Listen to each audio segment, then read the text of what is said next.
interesantno o jogi. Treće, kao što rekao, još podučavam tu 5 godina. Izvolite. Vodim i ovdje tu za studenta u Zagrebačkom sveučilištu i inače tu imam regularno održavam predavanje u cjelovita i različite tematike vezane uz jogu, vezane uz osobni razvoj i također poslušam još neke stvari što radim baš sa mladima, projekte i tako. I onda smo me pozvali baš iz Centra za vedske studije da održam ovo predavanje koje je jako interesantno i tu ćemo pokušati prezentirati zapravo jogu kratko i različite procese joge i vidjet ćete zapravo na kraju što nam je zapravo sve potrebno da usavršimo naš život, odnosno da budemo sretni i zadovoljni. No prvo da vidimo da li vi znate što je to joga. Što biste rekli kad vas neko pitao što je to joga? Ajde, ko će prvi? Drevna indijska vježba. Drevna indijska vježba. Neko drugi? Meditacija. Meditacija. A? Puknite što je Fokus. Što vam god prvo padne na pamet. Izvolite. Evo, možete mi odmah reći što je to za vas joga? Joga je sve. Ovo je on pobjedio. Ok. Evo, neki misle da je joga ovo. Prostite, zaboravim sam vam zamljenjanje. Neki misle da je pak joga ovo.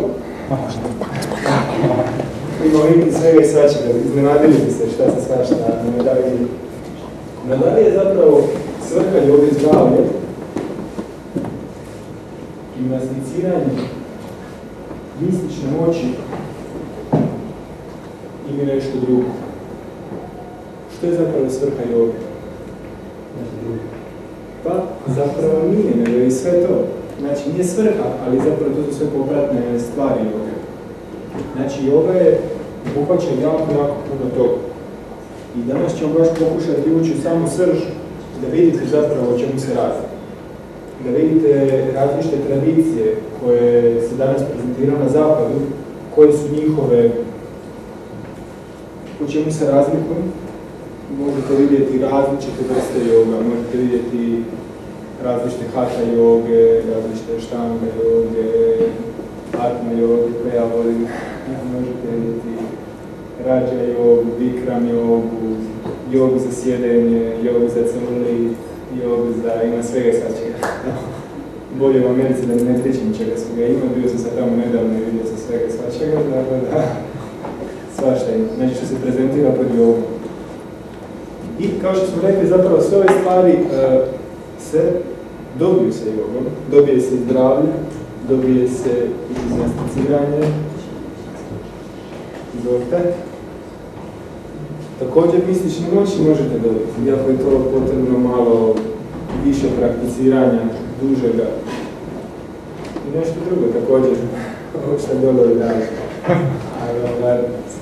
Da biste shvatili zapravo što je joga, moramo otići u korijen, odakle došla je joga. Jer ovo sve što vidimo na zapadu zapravo su različite manifestacije i različite interpretacije toga. Mi zapadnjaci imamo tendenciju da izvučemo nešto što nam se sviđa, a drugo zanemarimo. I to je naš veliki problem. Zato što mislimo da znamo sve, pravimo se, da znamo sve, a zapravo ne ulazimo u širinu, ne vidimo u detalje. I onda odstavno ne vidimo šumu. I to je veliki problem, zato ćemo baš pokušati vidjeti prvo odakle dolazi ta joga i da vidimo zapravo što ona uopće znači. Znači, joga potječe iz drevne Indije, znači stare preko 5000 godina. Jako je stara. Također, ona zapravo ima jako puno grana znanja. Postoji različitih vrsta znanja, od medicine, ajurvede, do načina ratovanja, danove, astrologije ili džotiša, uživanja, kama sutre, matematike, fizike, duhovnosti. Znači, postoji različitih vrsta znanja, čak 1130 grana znanja. Ona je zapravo jedna cjelokupna mudrost i sama veda znači znanje. I tu možete naći svega svačega. Glavna poanta veda je zapravo da nam one daju znanje s kojim možemo pravilno funkcionirati u ovome svijetu. Znači možemo vidjeti kako ovaj svijet funkcionira i na koji način čak ostvariti naše želje Boga, kako da budemo sretni, kako da vidimo koja je svrha ovoga svijeta, kako da pravilno funkcioniramo tu. Danas ljudi na zapadu su dosta izgubljeni zato što nemaju tu nekakvu viziju, nemaju nešto da shvate zašto se neke stvari dešavaju. Kao što smo rekli, ne ulaze u dubinu, nego se zadržavaju na površini, odnosno hvataju se detalja, ne gleda u širinu. I to zna biti problem. Tako da ćemo sada kroz vedsku mudrost vidjeti da zapravo postoji puno puteva. Znači postoji, kad uzmete vede, neko ko nije učen, ko nema nekakvo vodstvo, ako idete proučavati vede, možete biti zbunjeni. Možete vidjeti da postoji različitih puteva i da su neki čak totalno drugačiji. I onda su da se zapita, pa ček, što je sad? Ovaj priča da je ovo pravi put, ovaj priča da je ovo pravi put, ovaj da je ovo, kao što možete vidjeti sad na zapadu, različitih vrsta ovog i različitih vrsta onog. No poanta je da su svi ti putevi pravilni, no za različite vrste ljudi. Vede se ne hvataju, one nisu sektaške. Znači vede su univerzalne, za sve vrste ljudi. One obuhvaćaju svo znanje. I one obuhvaćaju različite puteve za različite vrste ljudi. Znači ne može na primjer, jedna vrsta osobe koja se rodila, ne znam, u nekom afričkom plemenu i na primjer tamo iz Velike Britanije neki džentlmen raditi iste stvari. Može. Ali ima različite tendencije, ima različite navike, ima različitu prirodu. I zato za različite vrste, sad ja ne degradiram ovo, ali poanta je da su različite navike u tim ljudima. Jednostavno za svakoga postoji nekakav proces kako će lakše doći, uzdignuti svoju svjesnost, kako će lakše funkcionirati u ovom svijetu. Tako i među ljudima ovdje na zapadu postoji različitih vrsta ljudi. I zato nam vede dao različite puteve. Dao nam nekoliko vrsta. Te puteve možemo najlakše objasniti u 4 kategorije, odnosno karma jogu, koja se zapravo prakticira od osoba koje su jako vezane za materijalno uživanje. Jako su vezane za materijalne stvari, lijepih kuća, zadovoljavanja čula, čak intoksiciranje, različitih stvari. I već imamo čak proces za takve osobe. Znači, proces za takve osobe jednostavno da uzdignu svoju svjesnost kroz materijalno obilje.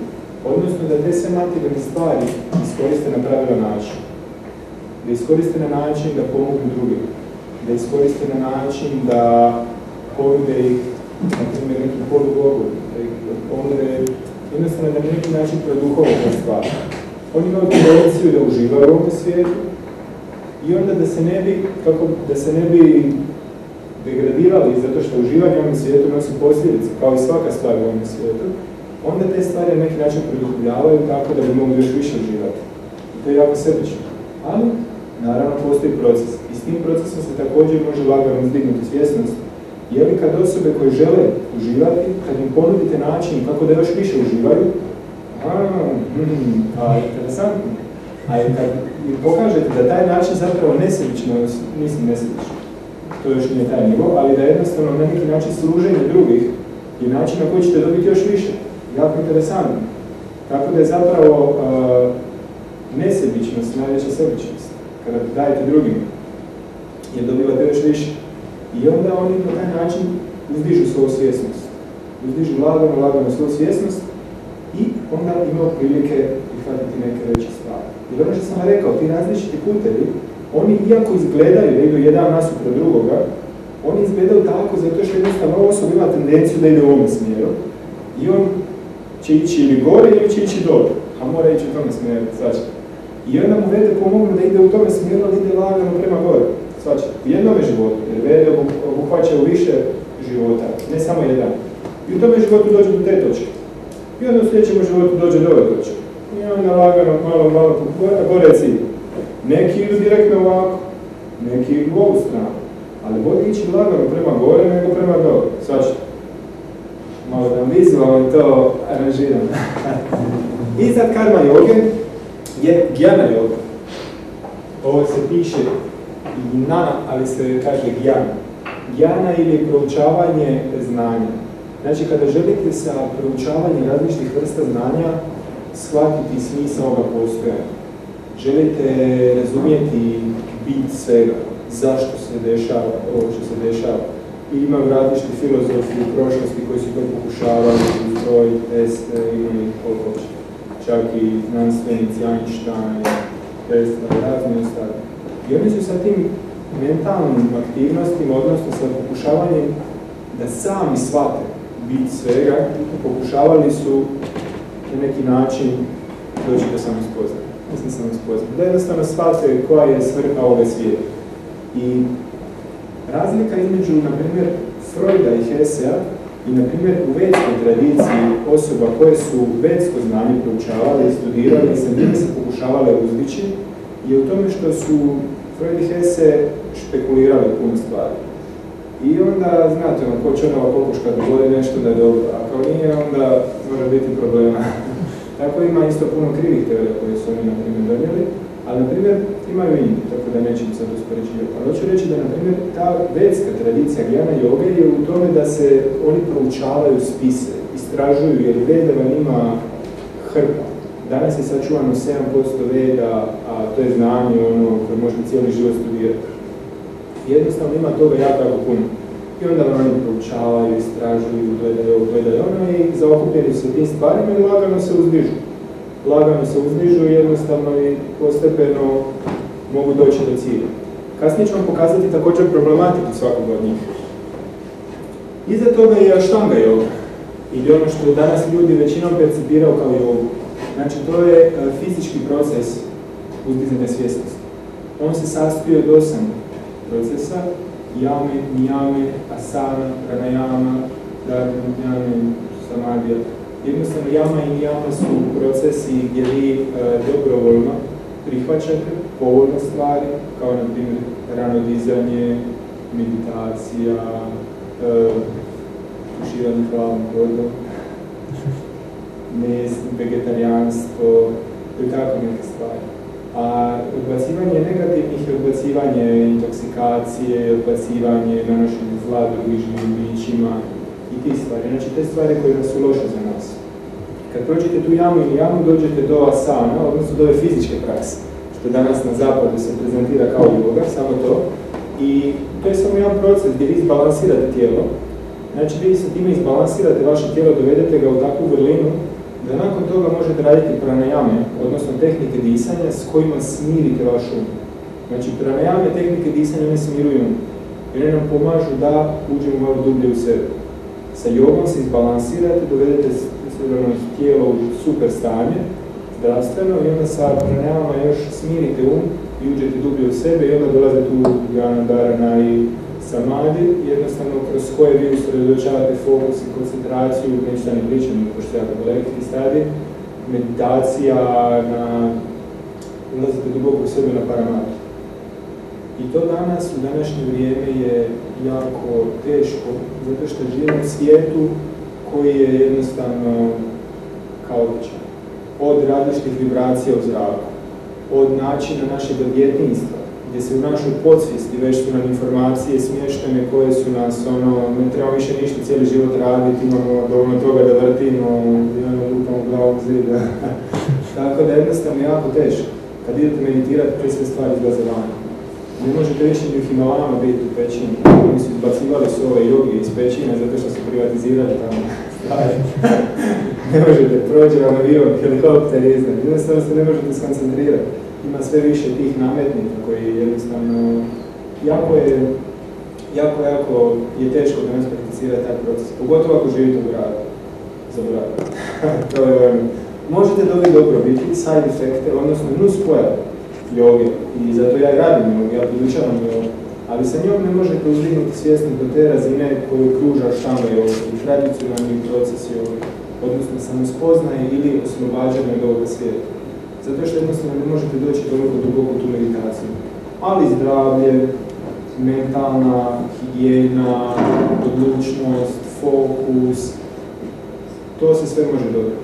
I to ovi moji jogi sa joge već imaju iskustvo, tako, kad studiraju, kako se ili ja baš vodim jogu za studente, da im kako da jednostavno da se bolje usredotočite, da bolje fokus imate, da odlučnost, da biste mogli kad uzmete knjigu početi učiti, a ne da vam um odleti na 100 strana prije nego što se skoncentrira i da imate dobro zdravlje. No, to nije svrha, kao što smo rekli. Svrha je nešto više, a možemo naravno to koristiti. I četvrti proces je bhakti yoga. Bhakti yoga je proces u kojemu mi zapravo sa devocijom prilazimo apsolutu i pokušavamo na neki način sa služenjem ostvariti taj proces samospoznanja i nadilaženja ovoga svijeta.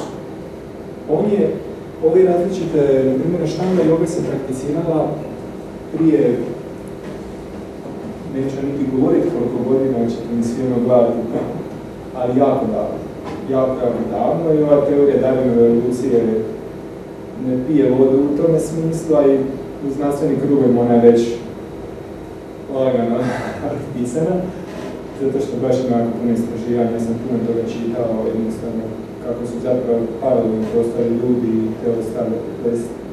I joga se prakticirala jako davno, sad je na cijelo drugo predavanje.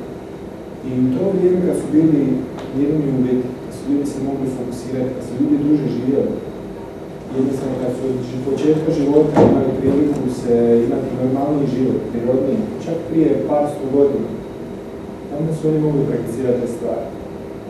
Bhakti yoga je proces u kojem vi na jednostavan način zapravo ovisite o milosti. Ovisite o milosti, odnosno blagoslovima drugih svetih osoba. To je esencija. Ona se zapravo zove yoga namjera. Gdje zapravo vi sa vašom namjerom pokušavate se uzdignuti. Da vi sa vašim pravilnim stavom, da želite duhovno napredovati i da želite pomagati drugima, služiti druge, uzdižete svoju svjesnost. Ono što sam rekao da ovisi o blagoslovima, milosti, zato što jednostavno to je proces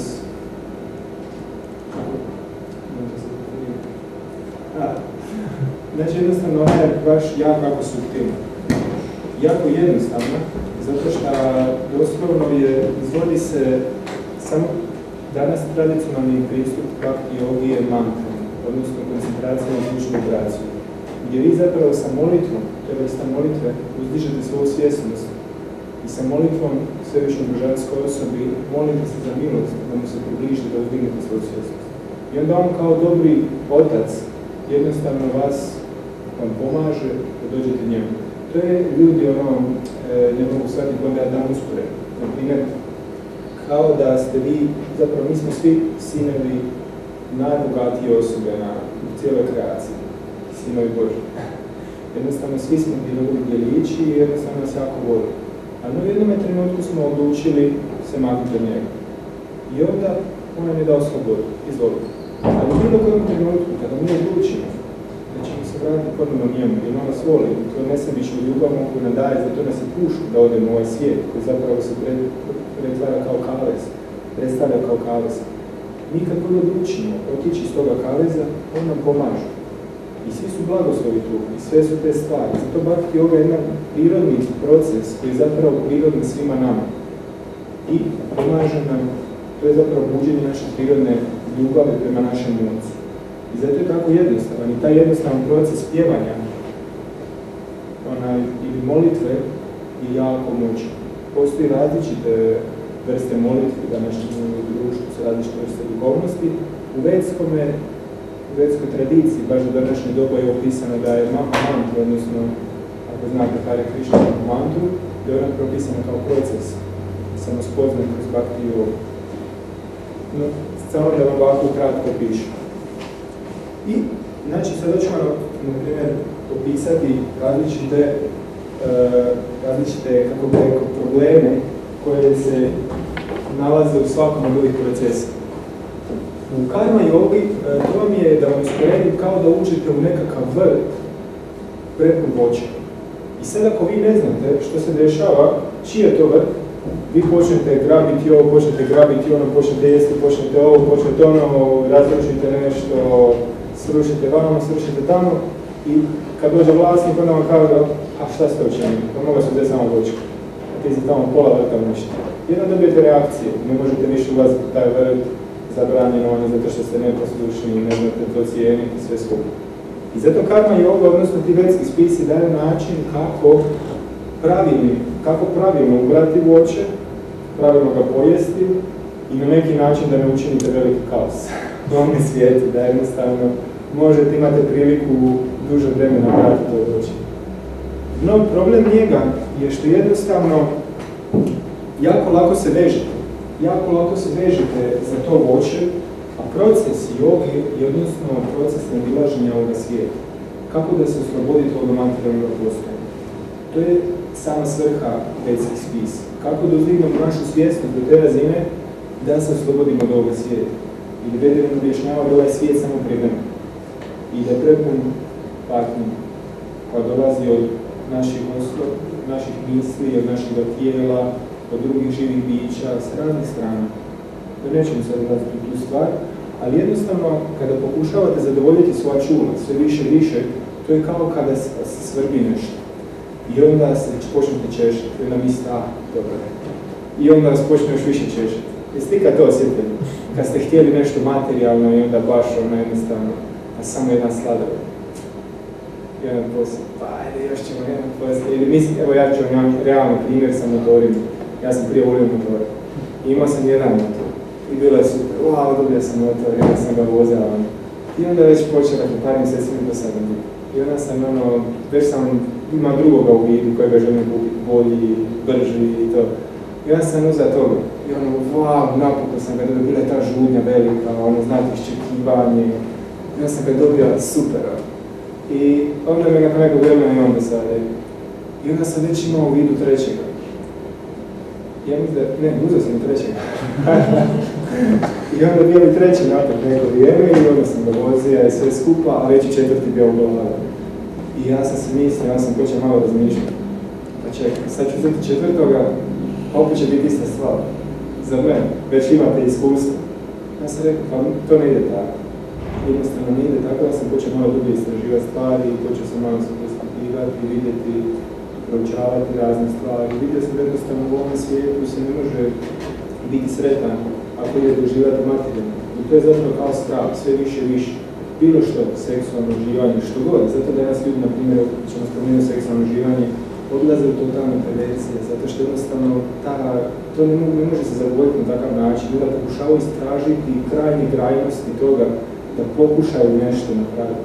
Isto, na primjer, kroz jedan je mesan. I ide se u takve krajnosti da se čak životinje kuhaju žive, da bi puštale hormone koji daju mesu ukusniji okus. Jednostavno odlazi se u krajnosti, jer jednostavno današnji svijet toliko jednostavno inzistira na tome činom uživanju da ljudi su postali toliko od toga predavanja. Tako da jednostavno to je veliki problem ako samo u tom uživamo, ako nemamo višu svrhu, ako ne pokušamo to nadići. Zato je taj proces jako opasan. Jnana yoga, proces je proučavanja tako raznih mudrosti, može biti isto opasan, zato što jednostavno zatvorite se u svoje osobne špekulacije. I ima različnih devijacija, ono što sam pričao, Kesera, Freuda, različnih stvari. Puno lijepih stvari su rekli, ima puno drugih također, filozofa koji su jako lijepe stvari rekli, ali ima i nekih krivih. I sami sebe zatvorite u nekakve okvire. Također u vedskoj tradiciji ima puno različitih tih djanja koji su se zatvorili u neke svoje špekulacije. Oni su izmislili neku svoju filozofski pravac, pa onda totalno neka devijacija i špekulacija, zato što se samo zadržavaju na toj mentalnom nivou. Zapravo zato što ta djana, odnosno to znanje u vedskoj tradiciji se prenosi preko samospoznatih guru, odnosno duhovnih učitelja, koji su samospoznali neku stvar, imaju određene kvalifikacije i onda to mogu prenijeti dalje. Poslije ću vam prezentirati jednu knjigu baš koja je izdana na hrvatskom u kojoj možete vidjeti baš različite tradicije i u kojima su opisane ove neke stvari, baš čak poslije ću vam reći. Ali baš vam piše kako zapravo jednostavno pronaći pravu osobu koja će vas voditi u životu i duhovnom životu je najvažnija stvar. Jer bez toga, bez pravog vodiča, jako teško naprediti. To je kao da u mraku šetate, da možete lupiti glavom zid i razbijete glavu, jer dešava se, ima različitih krivih puteva, ako hoćeš, nisu svi pravilni. I zato u ovoj tehnici dosta, pošto ovisimo sami o sebi, jana yoga, ako sami o sebi ovisite, ako sami želite dokučiti istinu, sa tim nekakvim induktivnim načinom, znači da se ljudi zapljest i ne dostići oni krajnji zapravo svrhu toga, a to je samospoznanje, odnosno nadilaženje ovoga svijeta. Zapletu se oko jednog stiha, cijeli dan mogu proučavati da li taj stih znači ovo ili ovo, pa kako je dublje značenje, pa onda samo onim džotišu, astrologiji, možete cijeli život posvetiti samo proučavanju toga, to je toliko duboko. I zapravo vi cijeli život posvetite džotišu, a uopće ne idete dalje. Nema smisla. I opet se ponovno rodite i opet ponovno i zato je zna biti opasno. Zato što ima puno toga proučavanja.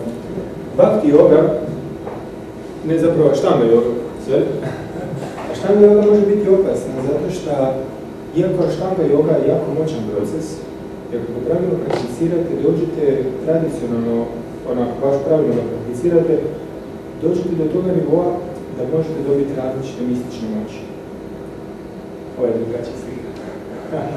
Ovo je ovako u modernom svijetu. Možete tu igrati onu igru, izbaci uljeza. Ali ovo se dešava, zato što prakticirajući ovu dobijete jako veliku moć, jako veliko poštovanje, možete čak kontrolirati umove drugih, možete manipulirati materiju. A štanga yoga je toliko moćna, kada nauči, ona se bavi sa tom pranom. Prana koja prožima cijeli univerzum, prožima sve, znači to je energija, osnovna energija. Kad vi naučite kontrolirati pranu, možete raditi nevjerojatne stvari, možete pomicati predmete, možete manipulirati sa svojim tijelom, možete manipulirati sa drugim, možete raditi nevjerojatne stvari. I toga ima. U ovoj knjizi je baš opisano isto različitih iskustava što je on proživljavao u tome svome putovanju kroz različite sfere. I jednostavno može biti opasno, ili zato kada počnete manipulirati tako to materijalnim prirodom, možete pomisliti, pa, ja sam Bog. Pogledaj šta je radio, pa samo sam to trebao skužiti. Ali to je krivo. Jer svako od nas ima tu moć, svako od nas ima moć. Moć duše je tolika da može stvoriti planetu. Može kreirati planetu koliko je moćna duša. Zamislite, sam možete kreirati. To veda objašnjavaju. Ali opet, mi nismo sve više možda sposobni. Mi smo njegov djelić i kvantitativno smo različiti. Znači, kvantiteta kao kaplica vode je različita kvantiteta od mora, ali kvalitativno je isto. Imamo istu kvalitetu, možemo raditi iste stvari. Znači, i kada što dođete u čišći oblik, možete više toga raditi. I onda, ako ne otiđete korak dalje, ne prevazićete taj ego, da mislite da ste vi najbolji, da mislite da ste vi sve u svemu, možete se zapisati. I to se dešava. To je krajnji test. Kod bhakti yoge može biti kad prođe opasno. Bhakti yoga je jako moćna. Bhakti yoga je moćna i jako je suptilna, ono što sam rekao. I može biti opasna ako nemate pravilno vodstvo. Ili možete se zaplesti, pošto bhakti yoga se većinom bavi isto kao štanga yoga. Što idete od gore prema dole, sve su suptilnije stvari. Karma yoga je jako gruba, jana yoga je više na mentalnom nivou. A štanga yoga je ulažena u tako duboke suptilne stvari da jednostavno, jako je teško sad je objasniti. Dok bhakti yoga prevazilazi još to sve skupa i ulazi u namjeru. Namjera je tako teška za dokučiti. Odnosno što mi stvarno naša iskrena želja. I ako vi na krivi način prakticirate bhakti yoga, vi možete izvanski ispoljavati nekakve emocije. Možete se praviti da ste neko i nešto. I možete totalno postati devijacije bhakti yoga. Iako ona nije toliko opasna da se morate sada bojati da počnete prakticirati. Poanta da morate imati vodstvo. Da morate imati vodstvo koje će vam objasniti kako stvari funkcioniraju. Postoji različiti sentimentalisti. Također su se ratovi vodili radi sentimentalnosti. Ubijali su se ljudi radi emocija. Ili rečeno je da zapravo religija bez znanosti čisti sentiment, a znanost bez religije čista umna špekulacija. I zapravo bhakti yoga nije moj laptop. Moji su odži. Bhakti yoga je zapravo skup svega ovoga zajedno. Zato je ona toliko moćna. Ja, na primjer, osobno prakticiram bhakti yoga. I iako sam proučavao sve ostale stvari, zato što ona obuhvaća sve ove stvari. Ona obuhvaća i karma yogu, odnosno djelovanje, da produhovimo stvari koje radimo. Znači, nije da odete samo Himalaje i kao meditirate, nego radite normalno. Ja radim, sada završio sam fakultet i sve, ali jednostavno te stvari koristim, kao što imam ja, tu imam laptop, imam ja iPhone, ali te stvari ne koristim da bi igrao igrice, da bi se grupirao, nego da bi radio korisne stvari za društvo i pomagao drugima. I na taj način se te stvari produhovaju. Jana yoga, odnosno znanje, je jako bitno, također u bhakti yogi što sam rekao, zato što jednostavno bez jana yoge možete derivati. Možete totalno skrenuti u nekakve predjele, ono što smo rekli, sentimenta, špekulacija i različite stvari. Tako da je znanje jako, jako bitno. A štanga yoga, odnosno taj proces da ulazimo dublje u sebe i da radimo na tim suptilnijim stvarima naših motiva, različite stvari je također jako bitno u bhakti yoga. Tako da ona zapravo obuhvaća sve to. Zato ona toliko moćna. I ono što sam vam htio pokazati je da razumijete zapravo zašto sam vam obuhvaća sada ovo sve skupo, ova 4 aspekta, da vidite različite percepcije joge. Savršenstvo sve joge zapravo je bhakti. Ne zato što ja prakticiram, nego zato što je ona krajnji cilj. Ona je krajnji cilj štanga joge, jana joge i karma joge. No, ona sama u sebi, ona je zapravo kao krajnji cilj, ali ona je također i proces. Znači, ona je proces koji se radi. Ona može izgledati, zato jako može biti zeznuta, zato što je jednostavno proces jednak kakav cilj. Jako interesantno. Vidjet ćete sada poslije zašto. Jednostavno, i ona obuhvaća sve te aspekte. Materijalni, zdravstveni, psihološki i duhovni.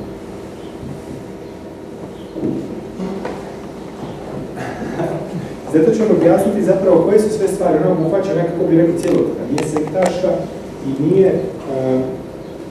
nije ekskluzivna, nego obuhvaća sve te aspekte. I kod svega skupa, kod svih ovih procesa, posebice kod bhakti yoge je najvažniji taj balans. Balans jednostavno da ne otiđemo u krajnosti, ono što smo rekli. Da ne otiđemo u krajnosti da samo želimo čulno uživati, da ne otiđemo u krajnosti da samo želimo špekulirati, da ne otiđemo u krajnosti da se pozabavimo samo sa materijalnim aspektom. Yoga, kao yoga, je najvažniji naglasak na balansu. Znači, da sve te stvari skupimo zajedno. Koje su 4 stvari na koje moramo vratiti pozornost? Znači, to su 4 univerzalne principa, moderna znanost također obrađuje. Znači, to su materijalni, odnosno da morate biti pravilno situirani u ovom svijetu. Da morate imati dovoljno materijalnih stvar, novaca, kuću u kojoj ćete živjeti, ne morate imati kuću. Da imate da ste materijalno nekako obezbijeđeni, da niste na ulici, patite u lokvi nekoj ili ne znam, jednostavno da imate tu situaciju, ili ako ne imate, onda ćete cijelo vrijeme razmišljati joj ovo, joj ono, joj ovaj problem, joj onaj problem. Nećete imati prilike uopće za razmišljati o nekim višim sferama, niti za razmišljati o samospoznaju. Ćemo i biti sretni u životu, što je najvažnija stvar. Jer ovo su 4 aspekta koja će nam pomoći da budemo sretni. Ako mentalni nije zadovoljen, znači aspekt da su nam stvari dobro posložene u glavi, da smo psihološki čisti, psihički da smo zdrava osoba, jednostavno da su nam emocije pravilno posložene, da pravilno funkcioniramo na tome nivou, nećemo biti sretni. Jer znate koliko prekrasne stvari vam se može desiti, a samo vam neko reći neku krivu riječ. Sve je gotovo. Je tako? Znači, emocije su jako moćne. I taj mentalni nivo je također jako moćan. Ako nije pravilno posložen, evo čistivanje primjera. Sve, ako idete zapadnije, to je, neću to reći. Ali što idete zapadnije, jednostavno je, ima posljedica. Ali kako idete zapadnije, ljudi su sve više ovisi prema materializmu. Kapitalizmu i jednostavno, ljudi su sve više na toga čini. I kako su na to daštini da pozabavljaju se sa tim unutrašnjim stvarima. Iako izgleda sve jako lijepo, krasno, opulentno, iznutra su totalno nezadovoljni, totalno su kao osobe skršeni sa različitim problemima. I to, a izvajam jako veliki lijep smiješak. I kad vidite na slikama osobe, na primjer iz Amerike ili negdje, vidjet ćete uvijek isti smiješak. Ono, kad je uvijek neka slika, uvijek isti smiješak. Kad vidite, ja sam umirao smijeh kad sam gledao ovako različite osobe. Bio sam i tamo, kad sam vidio iz prve ruke. Ono, vidimo, svi su imali isti. Mislim, čisto ću reći, ta vanština jednostavno takva da se zabavlja jako puno sa time. To danas dolazi kod nas. Sve ovisi o tome što će vam druga osoba reći, što ćete obući, kako ćete izgledati. Ovisite totalno drugim osobama. Dajte im ključ u ruke, svoje sreće. Znači, više niste vi kontrolori svoje sreće, nego dajte drugim. I zato ako nisu pravilno posložene te stvari, emocije, ako niste duboki u tome pogledu, nećete moći biti sretni, što reče duhovni napredak. Fizički aspekt koji je isto jako važan, koji ljudi misle ako se bave sa duhovnošću da nije bitan, ali je, zato što jednostavno ako ste bolesni i ako jednostavno su problemi sa tijelom, problemi sa raznim stvarima, vi nećete moći niti duhovno napredovati, zato što ćete imati probleme, osim ako niste izričito duhovno napredovati. Osim ako niste stvarno duhovno napredovati, da stvarno te stvari ne predstavljaju problem. Ali za normalne osobe teško, jer će vam non stop će vas to kočit će vas i problemi da budete sretni i čim niste sretni, jednostavno, zapravo sreća nije vezana za duhovni napredak, ali jednostavno nećete moći također ni to raditi. Nisu poredane po prioritetima, ali najviši prioriteti fizički, zapravo materijalni, fizički, mentalni pa duhovni. Koliko su važni prioriteti. Duhovni aspekt zašto je važan? Sad će mi neko reći, zašto bi ja bio duhovni da je bio sretan? Zašto? Kad kažu ljudi, ja sam ateista i jednostavno i sretan sam i čak sam bolji nego neki duhovni ljudi. Znate zašto? Zato što jednostavno ovaj svijet je takav da se dešavaju non stop neki problemi. To ne može niko reći da nije tako. Postoje različite vrste problema. Postoje problemi koji dolaze od našega uma. Znači, različiti problemi što nam naš um zadaje. Misli, emocije, glupost. Postoje problemi od drugih živih bića. Jednostavno što nam drugi ljudi, druge životinje, svašta, kukci, komarci zadaje. Postoje problemi od nadprirodnih stvari. Jednostavno što nam dolaze poplave, kiše, različite stvari. Postoje različite vrste problema. I jednostavno to se dešava. I osoba koja nema višu percepciju, pogotovo u današnjem društvu, sve više ima problema. Jednostavno, ako osoba realna, ako se osoba ne zavarava, jer ima dosta ljudi koji se zavaravaju, pa je sve lijepo, sve je krasno, a onda nešto nam se desi, pa nema veze takav je život, jer je sve lijepo i krasno, ali nije sve lijepo i krasno. To ne znači da vi ne možete biti sretni. Možete, a nije sve lijepo i krasno. Ima svega i svačega u ovom svijetu. I ono što se dešava ljudima i što se dešavalo prije, što se sad dešava. Jednostavno, ako osoba ne kuži koja je poanta toga, osoba koja malo dublje, koja se pozabavi sa time, onda dođe do toga da jednostavno, zašto danas ljudi rade samoubojstva ili to neke osobe koje su, kako bi rekao, puno razmišljaju, kada razmišljaju o dubini, znam počini samoubojstvo. Ili vidjeti pa ovaj život nema smisla, nema nikakve logike. I onako ću umrijeti, a ista mi je stvar. Niko neće mi zna za mene, biti ću ja znati za sebe. Pa što mi razlika mi umre sad ili za 10 godina? Koja je u nekakvoj, ako gledate nekakvoj logici, koja je razlika? I nakon ćete malo više živjeti, pa prestat ćete postojati, nema smisla. Jednostavno, kad shvatite dubinu ovoga života, kad shvatite da jednostavno smo mi duhovna duša i da je zapravo ovaj svijet već uređen tim karmičkim principima kao jedna predstava, jedna drama, koju smo mi samo jedan glumac, onda više niste uznemirani, onda razumijete. Te stvari se dešavaju sa razlogom. Te stvari se dešavaju sa razlogom. I to je jednostavno drama koja će proći, koju sam ja zaslužio, koju sam ja već privedio, mi smo sami režiseri naših života. Mi smo izraživali to i znamo da smo potpunosti samo igrali. Još jedan veliki problem kod te drame, i ako ne znamo kako stvari funkcioniraju, pokušavamo čak glumiti ili zavisti uloge nekih drugih glumaca. I onda pokušavajući glumiti uloge drugih glumaca smo još nesretniji, zato što to nismo naleženi te stvari. Znači, pokušavamo biti nešto što nismo. Kad znamo što jesmo, to je naša priroda, kako stvari funkcioniraju, onda nam je puno lakše. I kada znamo da ovaj svijet je privremeni, da se stvari što se dešavaju su prolaze i da postoji nešto više. I kada shvatimo te duhovni aspekti, pozabavimo se sa tim, onda život može postati stvarno sretno. Ili ja ću vam isto reći, ako se bavim sa duhovnošću, radom na sebi i sve ove druge aspekte, dešavaju se ovi problemi. To je jednostavno tako, ne može niko od vas reći da mu se ništa ne dešava. Ljudi sa onoga, sa joge, sa radnih vrsta joge, znaju, vjerujte, stvarno vidio sam puno ljudi ko što bavi s jogom, a sve ljudi, sve krasni, sve super, sve super, sve super, a iznutra su ono komu. I pikneš ih u krivi botul, ono, katastrofa. Kriva žica, ode. krivi. Zato što jednostavno nije dubina ovog priboga. A meni se dešavaju neke stvari, ja nisam sad ništa specijalno. Jednostavno dešavaju se isto različite probleme života, koje svakom od vas. Ali jednostavno nisam uznemirio toliko sada, zato što shvaćam tu višu planu, shvaćam da se dešavaju sa razlogom. Jednostavno se dešavaju i kada hoćete proučavati te stvari, onda dobijete duboke realizacije. Duboke realizacije. Ovo sve stvari što pričam, ne pričam vam iz nekakvih, ja sam stvarno osoba koja voli stvari duboko proučiti i ovo je stvari što pričam o duboke realizacije po pitanju toga. Jednostavno stvari tako funkcioniraju. Počnete stvari prakticirati, primjenjivati, vidjeti stvarno da to funkcionira. I to je način na koji možete vidjeti da li je neka stvar dobra ili ne. Ne je kako stvar. Ne bi otišao.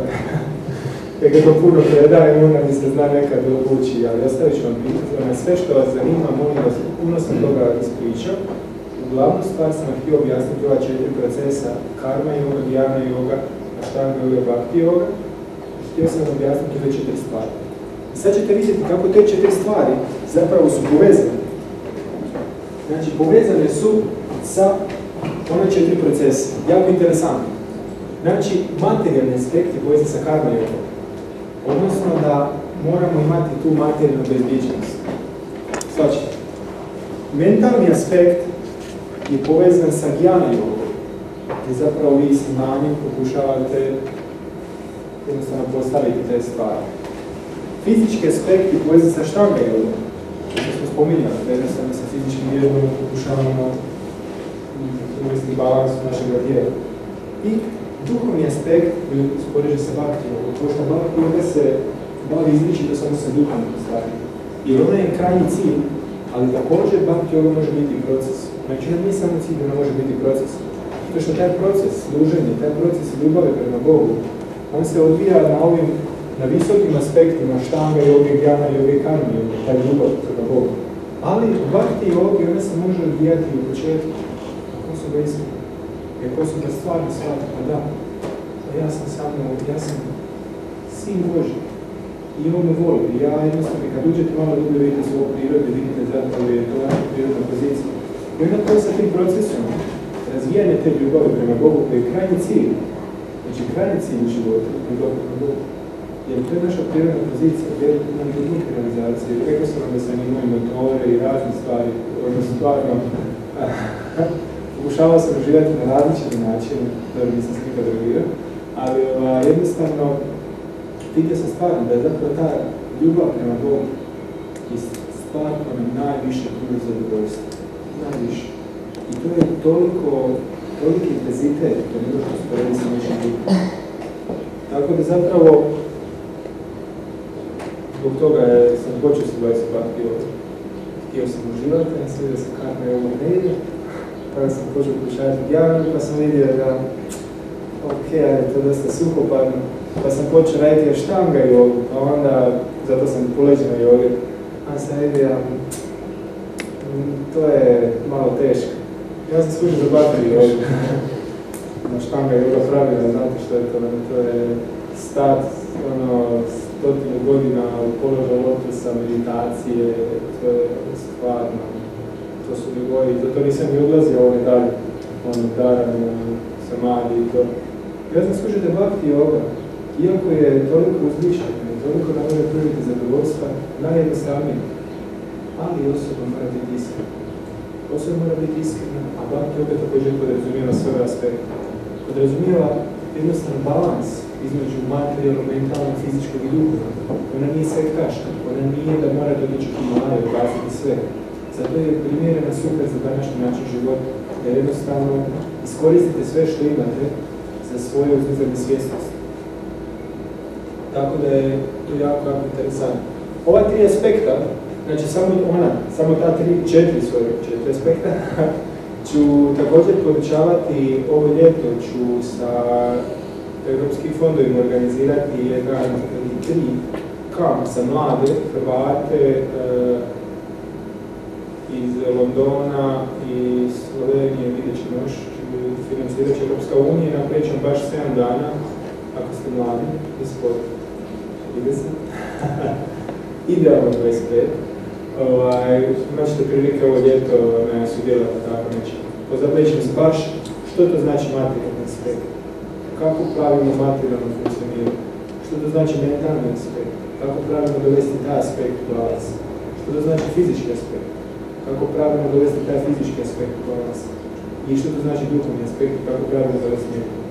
Tako jako interesantno će biti.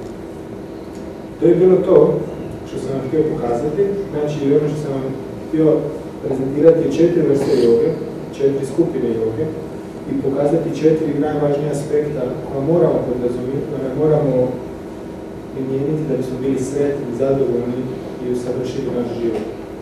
To je ono što govori vam ostane u glavi.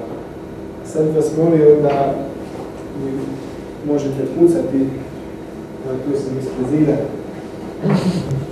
Ko će prvi? Mi postavljati pitanje. Izvolite. Ovako, htio vas pitati po ove 4 raspodjele te joge, recimo kršćanstvo, da li bi se ono moglo uglavnom staviti ovu kategoriju bhakti joge? Kršćanstvo ima elementi bhakti joge zato što se odnosi, zato što je glavna poanta razvijenju ljubavi na Bogu. I bhakti joga znači nije usko vezana za ovo što ja prakticiram. Tradicionalno vedski, da. Tradicionalno vedski bhakti joga je direktno na ovaj način odnos prema svevišnjem božanskoj osobi. Kršćanstvo također ima elementi bhakti joge. No, problem je ono što sam naglašavao, pošto bhakti joga originalno podrazumijeva i karma jogu, i dhyana jogu, i oštaka jogu, odnosno podrazumijeva materijalni aspekt, to je jako bitno da kršćanstvu se naglašen, podrazumijeva fizički aspekt, što u manasterima nije naglašeno, nije i u ovim tradicijama, ali podrazumijeva i dhyana nivo. Dhyana nivo, odnosno nivo znanja, koji je jako bitno.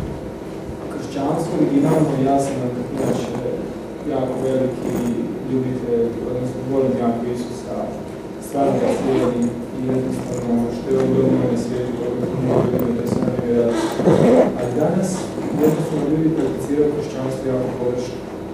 Zato što je znanje koje je jednostavno Isus donio, on je donio ono vrijeme kada proučavate različnu tradiciju, morate vidjeti u koje vrijeme, mjesto i okolnosti je to znanje doneseno. Znači, Isus je donio znanje u vrijeme kada su ljudi ponašali kao životinje. I on im je dao određenu količinu znanja, nije išao dugo. Jednostavno što je potrebno. A da ljudi samo to slijede. Samo oni to slijede. Znači, osnovne principe koje Isus dao savršenost. Ja s tim tako. Mogu biti puno duhovno naprednije nego ja. Jer ja od ovoga što ja prakticiram sam ovdje, a to je tu gore. Tako da neko sa kršćanstvom može biti ovdje, svačito. Ako pravilno prakticira. Ali tijekom povijesti se dosta toga mijenjalo.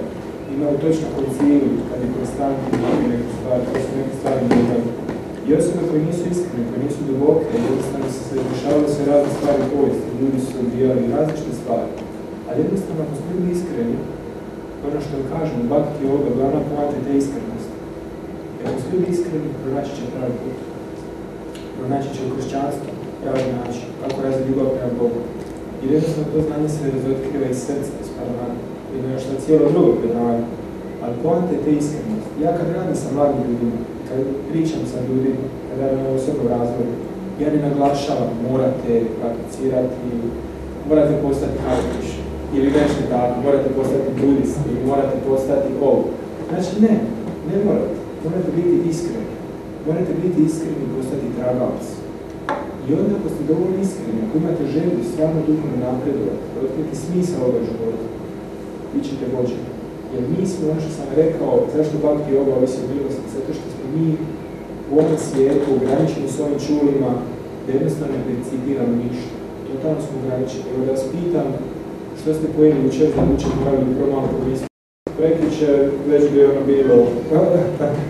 Tako da jako smo, pogotovo današnje vrijeme, ograničeni sa tim aspektima i zato nam je jako teško da neke stvari primijenimo ako ne ovisimo o milosti. Zato je taj stav najbitnija stvar. I ako osoba ima pravilan stav u kršćanstvu, ja ih znam, neke koji imaju, jako su mi dobri prijatelji, ja stvarno skidam kapu.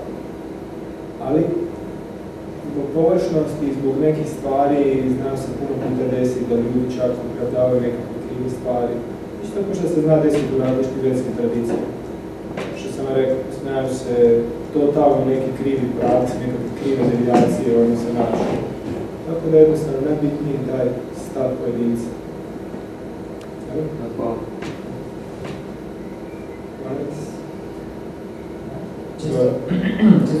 Često spomenuti plan Boga, pa čak i vezano uz ovu bhaktiku, dolaženjem do Boga. Sad je pitanje što bi to bilo povedano na Bog, jer se Indiji baš ne definira točno što je Bog. Što je se u Indiji? Bog, spomenuti često plan Boga. I što bi onda to bilo? Vi kažete odnos prema Bogu, znači da bi se mogli odnositi prema Bogu, morate znati šta bi to bio Bog, ili što vi to zamišljate što predstavlja vama Bog. Znamo točno što je kršćanstvo Bog, jako je definirano dobro, koliko toliko je dobro definirano, čini se da ovdje baš nijekom ne zanima šta bi to bilo. Ja u kršćanstvu je definirano, danas je isto dosta toga, malo se također krivo objašnjavaju stvari. Neki ne znaju da li je ovo Bog ili ono Bog, da li Isus Bog ili nije Bog ili je ima isto, i pogotovo ima različite tradicije također. Ali u vedskom znanju također postoje različite vrste, koncepcije, ono što sam rekao, postoje različite devijacije. Postoje devijacije u vedskom znanju jednostavno zato što su ljudi sami išli se praviti pametni i oni sami tumačili. U vedama je objašnjeno da znanje možete primiti samo od samospoznate osobe. Od osobe koja je to spoznala i koja je u liniji duhovnog nasljeđa, koja je to išlo, to znanje s osobe visoko samospoznate na visoko samospoznate. To se zove duhovno nasljeđe. I u Bhagavad Gita, na primjer, je rečeno, ako jedna osoba je nekvalificirana i to znanje jednostavno je prešlo, ona je išla prenositi dalje, da nije bila toliko kvalificirana, da je znanje izgubljeno. Samo jedna osoba. Zato što se ta čistoća znanja održava. I u tim tradicijama postoje 4 tradicije, znači vjerodostojne, koji se granaju na puno još stvari, ali su 4 glavne, znate, kao stablo koji se grana na različite grančice. 4 te glavne tradicije sve imaju da postoji jedna svevišnja božanska osoba. Jedna svevišnja božanska osoba iz koje se manifestiraju različite druge inkarnacije. Polubogovi, ono što hinduizam, na primjer, priča, je čisti princip karma joge.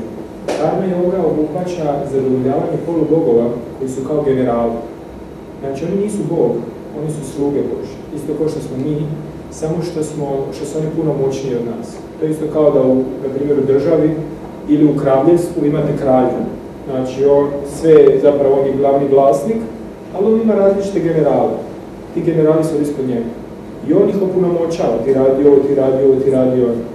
I sada, ako ste vi karma jogi koji želi uživati, punomoćno doći do generala. Ako želite neko materijalno uživanje, nemo se malo uližiti. Pa daj nešto, je bilo i dobro znati. I tako vede objašnjavamo kako da do tih generala, odnosno tih polubogova dođemo i na neki način zadovoljimo ih i dobijemo materijalnu obilju. I problem je ono što smo rekli kod karma i joge, što jednostavno zbog toga intenzivnog čulnog uživanja ljudi, ako nemaju gjana joga, odnosno nemaju znanje, znaju skrenuti. Jednostavno znaju početi obožavati te polubogove kao da su one božanske osobe. One nisu.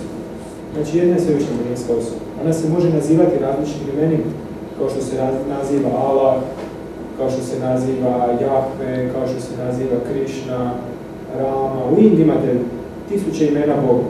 Samo Allaha imate 1000 imena. različita imena za istu osobu. To je kao da imate jednu osobu koja je, na primjer, radi u firmi i kad dođe u firmu svi ga zovu šefe, dobrodošli, direktore, što već. Kada dođe sa prijateljima ga zovu, Ante, pa kakva se, šta ima naša, ovo. Kad dođe kući, kad je žena tu, da kaže, pa dragi, kako je bilo. Drugačiji su odnosi, svačiti. Kad dođe malo dijete, onda skoči tati na leđa i tata ga jaše. On jaše tatu. Znači, dijete skoči tati na leđa i jednostavno mami viče, konjiću, konjiću. Tata je najzadovoljniji sa tim odnosom ljubavi. Najzadovoljnije sa tim odnosom. Jako interesantno. Bravo, vedemo, opet nije mi opet jasno što bi bio Bog. Znači, Bog je apsolutno svevišnja božanstva, znači izvor svega. Ono što mi percipiramo kao Bog, to je u vedskoj tradiciji Brahma. Znači, to nije svevišnja apsolutna božanska ličnost. Znači, Bog u vedskoj tradiciji je Brahma. Brahma je onaj koji je kreirao cijeli materijalni svijet.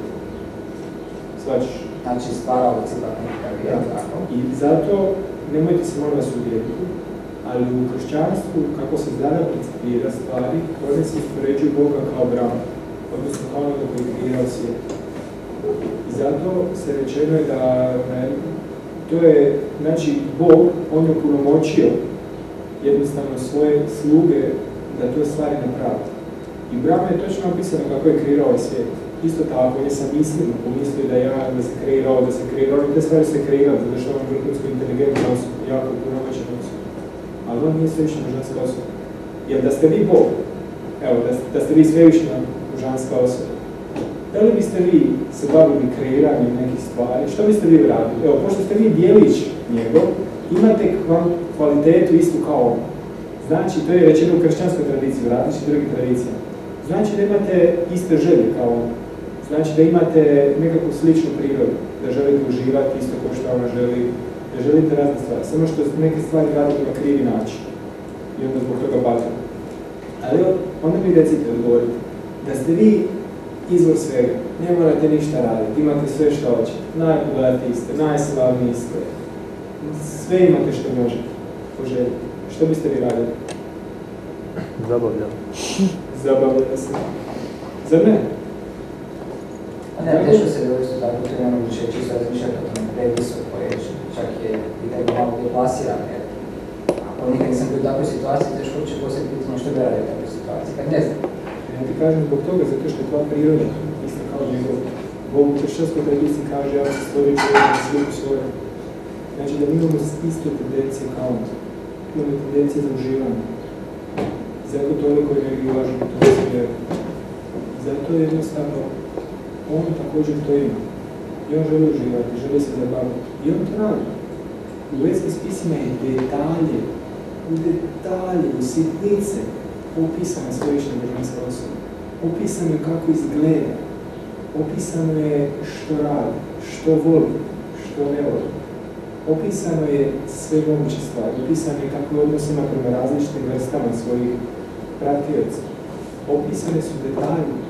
Imate tu jedna knjiga, zove se Krišna Buk, ili Krišna izvor sveg zadovoljstva, koji opisuje Krišna, koji je svevišnja božanska osoba u vedskoj tradiciji. Krišna, kao svevišnja božanska osoba, ima različite svoje ekspanzije, odnosno ima različite svoje, ovo je sad jedan cijelo drugo predavanje. Tako da ću kratko pokušati sumirati.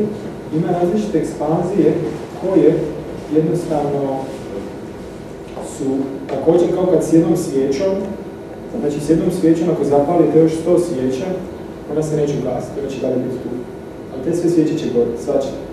Tako da ništa manje ne ostaje on, ali zato da bi se različite stvari dešavale, se ekspandira u različite oblike. To nisu polubogovi, to su različite njegove manifestacije s kojima on provodi različite zabave. Morate ići, gospodine. Ako ne se ti nešto pitati? Ništa. Tako da, jednostavno, to nisu polubogovi. Znači, to su duhovni svijetu zbili. I zato postoje različiti odnosi prema Bogu u različitim pravilnim tradicijama. Znači, to znači da jednostavno kršćanstvo ili neke druge tradicije ako ima odnos prema Bogu takav, da duže ne znači da ne mogu doći do sve više božanske osobe i razviti ljubav prema njima, ako ne meditiraju na Kristu. Svačite? Mogu razviti ljubav prema Bogu. To je ta poanta. Ali baš kako bi rekao, taj najpristiji odnos sa Bogom. Jer kad, to ono kao, kako bi rekao, onoga osobu što smo pričali, znači on je gazda i on se tu ponaša na određeni način. To je ono Allah. On je najjači, najveći, najmoćniji, najsveti. Tako, ista osoba. Kad dođe sa svojim prijateljima, onda ono, pa šta ima, di si, svači. I taj odnos ljubavi prema njemu je jednostavno isto. I on je malo dublji, jer se on opusti više sa prijateljima, za mene. Kada dođete kod svoje žene, onda ste još puno opušteni, onda se možete povjeriti. Ne morate paziti koje ćete riječi reći. Jednostavno ste puno bliži taj odnos. Jednostavno je tako, postoje različite varijacije odnosa prema Bogu. I postoje različite destinacije. To je jedna cijela znanost. Cijela znanost koju bi mogla sad pričati tu par sati. Različita 3 aspekta u duhovnom, znači 3 stepena u duhovnom svijetu, kako stvari funkcionira, različite 3 Predavačoti, Vajkunta i Goloka Vrindava. Različite 3 manifestacije svevišnje božanske osobe. Ali ultimativno je jedna. Ultimativno je jedna jako detaljno objašnjena. Jesi htio rekao što je pitanje? Ja, samo komentar ima jedna pozitivna stvar što se tiče vjerskog Boga, to što mi zahtjeva žrtve, recimo, kao kršćanski Bog. Znači, molitva u vjerskoj baštini, tradiciji nije žrtva, nešto sasvim drugo. Devocija u blatnoj tradiciji, ali postoje također i različite tradicije koje zahtijevaju žrtve. Na primjer, štanga joga je dosta povezana sa žrtvom. Također, neke druge tradicije su povezane sa žrtvom. Postoje različite vrste. Znači, jer jednostavno nije da svako ima tako osjećaj da može pobuditi. I ako svako prakticirajući bhakti ovu početku sadrži one različite aspekte u sebi, lagano meša i ona univerzalna, što je, kako bi rekao, najveći, ali jednostavno aštanga jogu ne može svako prakticirati. Oni što su vezani za materijalno uživanje, pa tiče ona aštanga jogu prakticirati, otići u Himalaje ili tako nešto, pa treba da istina uvijeti sve. A ono što je za aštanga jogu, što voli mir, tišinu, voli svoj prostor, voli te stvari, imaju puno to bliže. I ono što smo rekli, ide prema gore, znači karma joga je najniži, onda ide jnana joga, znači to je već kad dosta malo skuži, postoji nešto više od ovoga materijalnog uživanja. I onda kada skuži, postoji nešto više od ovoga materijalnog uživanja, onda počne raditi te mehaničke vježbe s kojima pročišćava svoje tijelo, počne slijediti određene principe, počne ulaziti malo dublje u sebe. I onda kada to sve shvati, kad uđe duboko u sebe i kada shvati, a da, ja sam duša, ja sam sin Boži, ja imam vječni ljubavni odnos prema njemu. On mene voli, ja njega volim. Onda dođe do bhakti joga. I zato je bhakti joga najuzvišeniji, ne radi moga ego tripa. Zato što je to jednostavna esencija štanga joge. Ide se postepeno karma, jnana, štanga i bhakti. Ali bhakti joga se može također prakticirati od početka. Ok? Izvolite, još nekoga nešto. Možemo znati kako vršite jogu i gdje? Ja inače, pošto si mlada, možeš doći u tamo pošto budu za studente u Martinovki od utorka na četvrtkom popodne do 11. Znači, nije samo vezano za studente, otvoreno se cijelo sveučilište, dođu čak i neki drugi, dođu čak i stariji nekad, iako nije za starije, više za mlađe. Ima i vodim također i na ekonomiji, tamo za veterinarski fakultet, to je četvrtkom u 4 sata. Od 12 do 1:30. Adresa je Martinovka, to ti tu gore poviše, upišeš na internetu Martinovka, dvorana Martinovka Zagreb. To ti je preferal do tamo izgleda.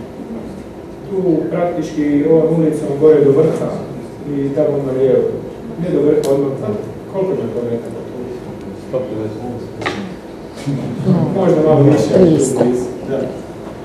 Tu je blizu. Izvolite. Znači, konkretno onda, znači, s obzirom na tebe kako si, da izabereš koju vrstu jogu ćeš prakticirati ili je najbolje da se sve pomalo, ili sve moraš sve, ili Znači, kako znati da niste iskreno u krivi put, jel? Najvažnija stvar je iskrenost. Ako smo iskreni, sve će mi doći. Zato je ono što je napravljeno je ta iskrenost. Iskrenost i otvorenost da naučimo. Znači, da smo otvoreni za različite stvari. Znači, ako smo isključivi, ako mislimo da smo pravi, da smo najpametniji, da ono što mi radimo, da je najbolje, onda znamo može se jako često desiti da zavodimo u krivom smjeru. Ako smo otvoreni, želimo znanje, stvarno smo iskreni, da želimo duhovno napredovati, nećemo proučavati različite literature i ta iskrenost će nas također uvesti u pravom smjeru. Ja mogu preporučiti neke knjige koje će realno primjer, zašto sam ovu knjigu preporučio. Ova knjiga baš je prevedena sa engleskoga udruga Vaduta, koju sam ja dugo vremena volontirao i radio. Iz Karlovca prevedeli smo je, knjiga je genijalna. Zato što priča o osobi koja su 18 godina otišla iz Amerike u cijelom svijetu putovati i tražiti smisao života. Tako iskrena osoba.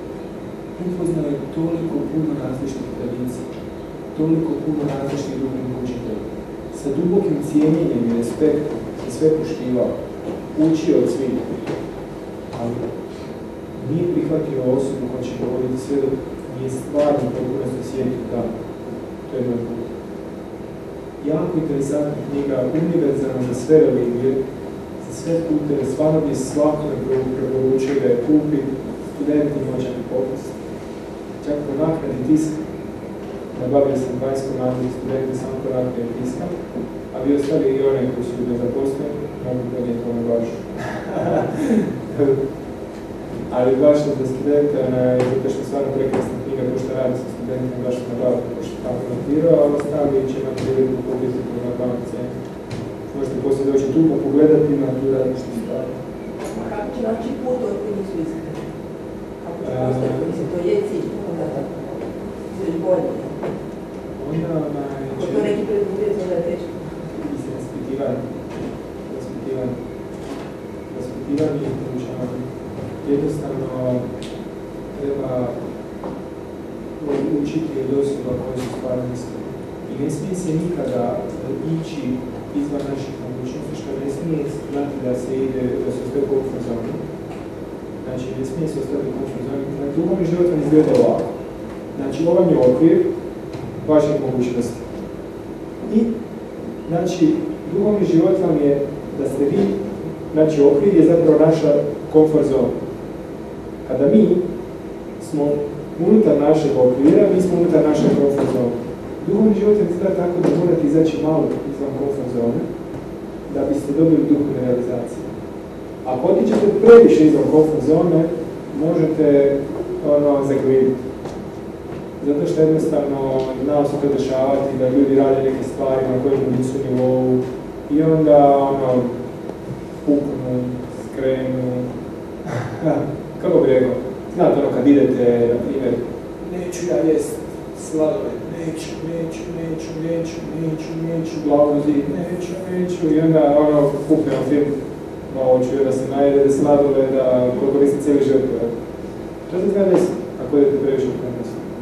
Ali ovo što ste pitali, na primjer, bhakti yoga, ona je zato toliko moćna, zato što jednostavno ona ne podrazumijeva sve ostale procese unutar sebe. I vi, bilo koju tradiciju, također i bhakti yogu, možete prakticirati sa svoga nivoa. Znači, prakticirate sa svoga nivoa. Ne morate skakati na najviše nivoa. Najviši nivoje bhakti yoge su jako uvišeni, ja sam daleko od njih. Ali prakticirate sa svoga nivoa. Karma yoga je također dio bhakti yoga. Ona je sveobuhvatna, jednostavno, zato što obuhvaća sve te ostale principe. Tako da jednostavno je bitno ta žudnja, želja, ja se pričam univerzalno religijski, univerzalno religijski je najvažnija ta jednostavno da pokušavamo vidjeti gdje smo, da pokušavamo, da imamo uvijek tendenciju da idemo naprijed. Znate kako ćete znati da ste u pravoj poziciji za duhovni život? Tako da će vaša žudnja za duhovni naprijed sve više i više rasti. Ako ona se smanjuje, znači da ste u krivoj poziciji. znači da ste neprirodne pozicije. Kakva god situacija da je, vi ste birali, radili, što god da radili, ako ta žudnja za tim se povećava, znači da ste u pravilnoj poziciji. Što god da radili izvanski. Ako nje nema i ako ona uopće ne postoji, onda nije to pravilna stvar. Jako je opširno pitanje, jako individualno pitanje, to bi mogli ovako poslije u boje, pričate da bi rečete neke svoje stvari, pa njemu mogu dati nekakve svoje realizacije, neke ja proučavam puno stvari. Jer osobe koje proučavaju neke stvari koje vam vidite da jednostavno te stvari djeluju, da funkcioniraju, jednostavno njih pitate. Ne mora biti jako neko drugi. Koji je otvoren, koji ima znanje, koji vam želi dobro, koji vam želi neke stvari, znate to što je stvari. Ako vidite osobi koja želi najbolje, vidite da je stalo do vas i da nije da želi neke za sebe, neke sebične stvari, znači da želi da vi postanete neko ili nešto ili ovo, i ima znanje. Mora ima znanje. Ako mislite, ako želi samo dobro za vas, može biti problem. Zato što ako nema znanje, može misliti da je dobro za vas nešto poznato. I ako ima znanje, opet ne mora ništa znači, zato što može od vas izmanipulirati vas i napraviti nešto što bi on. Ali ako želi dobro za vas i ako ima znanje, da je to osoba koja može pomoći vašem duhovnom napretku. Tako da... Ali bez raspitivanja, jednostavno ništa. Ili nošno. Pa evo, ja bih još jedno pitanje. Ok, zadnje.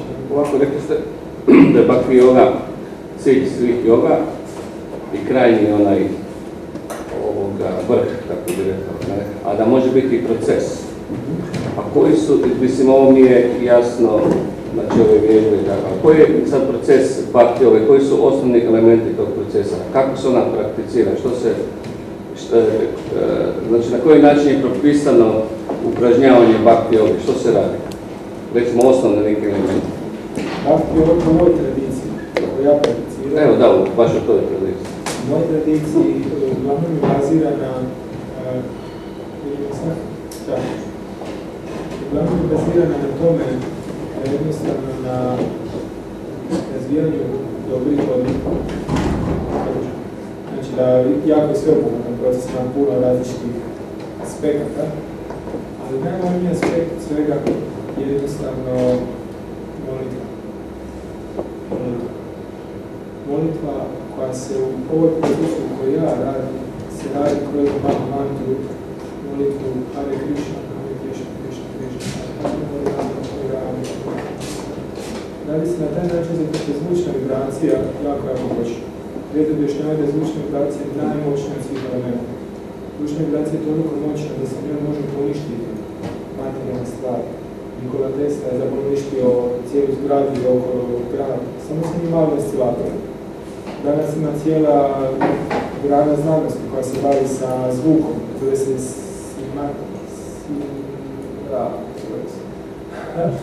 I cijela grana koja proučava kako zvučne vibracije mogu manipulirati materijalnu prirodu. Znate i sami da jednostavno slušajući Mozarta ili neke takve stvari dođete u stanje smirenosti, lijepo se osjećate. Ako slušate rock, punk ili nešto, nećete vi doći poslije ono kao prostite neke manire što baš prošli put je predavač prošli put se sjećate kad je rekao da on kao mlad slušao i šta je rekao heavy metal ja se onda svijel i da je onda zvučnik da je onda mu toliko zbog nezadovoljstva pružala ne samo muzika i da bi zvučnicima lupao u glavu taj ritam, to je muzika, to je stvarno desnitivno skroz. Ja srećam nisam nekad bio u tim vodama, ali bio sam u nekim drugima, što nije ništa da sam bolio u vodama, ni loši, jednostavno svi smo tu na nekom svojom putu. Ali jednostavno zvuk je jako moćan. I baš zbog toga bhakti, ova odnosna moja tradicija iskorištava zvuk, jednu jako moćnu mantru, zvučnu vibraciju koja nam pomaže da oslobodimo svoj um, da ga smirimo i da nam pomogne da razvijemo ljubav prema Bogu. Jako moćno. I sa tom meditacijom se približavamo njemu. To podrazumijeva također sa strane različite druge aspekte. Podrazumijeva aspekte prihvaćenih stvari koji su pozitivni, znači vegetarijanstvo, nenasilje, samoljsko na drugima, razvijanje dobrih odlika. Jednostavno, to podrazumijeva cijeli jedan aspekt sa strane. Ali najvažniji naglasak ćemo kratko sad na cijelo predavanje držati bhakti jogi. To možete u Centru za vedske studije tamo doći, ima svake subote bude onaj sadržaj festival. Ako se posebno izaći svaki dan, tamo je kao, kako bi rekao, monasi žive i svaki dan se dešava nekakva predavanja i ako baš želite vidjeti što je to. Imate također i knjige tu. Sama knjiga objasnjava samu srž toga je Krišna izvor se zadovoljstva, zato što jednostavno to direktno odnosi sa ličnom ženskom osobom. Također zadovoljiti, obuhvaća najviše bavi se sa različitim aspektima, sa karmom, reinkarnacijom, vremenom, prirodom, materijalom, našom prirodom i objašnjava samu svrhu svega. Dok Krišna bukvalno objašnjava samu esenciju. Također otkrivanje jasno. Tako da ali to je sad koji se sadržao samo tako kažem tome. Najvažnija stvar na toj molitvi je kroz tu molitvu dobivamo milost, možemo onda napredovati. To je u jednoj meditaciji.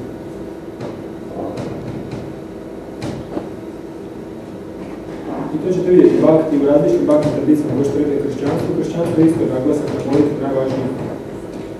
Naglasak na molitvu. Pjevajte imena Boga svoga i razglasujte kako idemo svim cimbalima, zvonima, svime i svačima. Jednostavno je iz evanđelja. Jednostavno, to je u različitim bhakti tradicijama tako.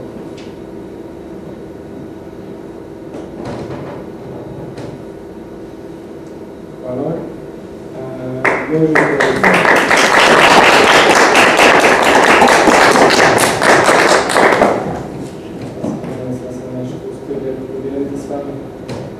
Nemojte zaboraviti i uzeti, znam da ste mi svi ostali do kraja. Veliko radi mene. Tako da dođite tu, uzmite si kolačić, možete tu uzeti, možete pogledati knjige. Ovdje stvarno preporučija knjiga